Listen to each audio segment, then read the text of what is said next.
ఏ journalist అయినా అదే పని చేస్తాడు, ప్రజల కోసమే పని చేయాలి. లేకపోతే జర్నలిజం వదిలేసి మీలాగా ఈ అడ్డమైన పోస్టులు పెట్టుకుంటా ఎవడన్నా డబ్బులు ఇస్తే తీసుకోవాలి. నువ్వు చేసేది అడ్డమైన అడ్డగాడి పనే నువ్వు చేసేది. నువ్వేం పొడుస్తున్నాను నువ్వేం అనుకో. ఎంత సిగ్గులేదు శివారెడ్డి నీకు. నువ్వేం పీకి కట్టలు కడుతున్నా పొడుస్తున్నాను నువ్వు అనుకుంటున్నావు, నీ అంతకు నువ్వు అనుకుంటున్నావు అంతే. నేను బూతులు మాట్లాడుతున్నాను, అది మీకు ప్రాబ్లం అయిందా? లా భాష, రా భాష, మూ భాష, జీ భాష మాట్లాడమంటారా? ఆ భాష మాట్లాడు. ఎవరు మాట్లాడుతారు?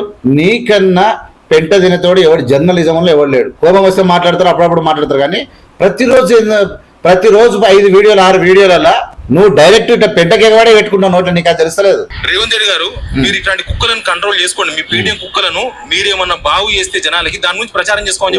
కుక్క అని ఎందుకన్నావు? నువ్వు జర్నలిస్ట్ ఎవడు కుక్క? షేర్ చేస్తే కుక్కనా? నువ్వు వీక్తున్నది ఏంది? నువ్వు గజ్జి కుక్కవు.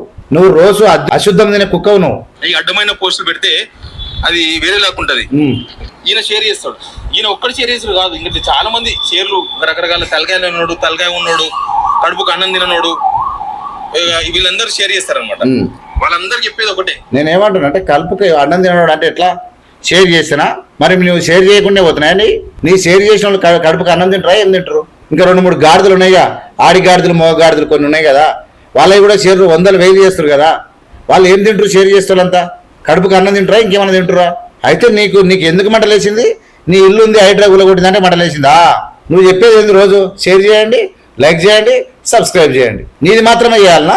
ఒక్కటన్నా మీరు ఇంతమంది కలిసి వచ్చారు కదా, ఏం ఆరోపణ చేసారు మీరు? ఏంది మీరు ఏమైందని మీరు చెప్పరు? షేర్ చేసితే కేసు పెడతారు. మీరు షేర్ చేసిరు. ఏం షేర్ చేసిరంట? ఈయనకి ఇల్లు ఉంది హైడ్రా కూర్చుందని చేసిరంట. ఇది నేరమా?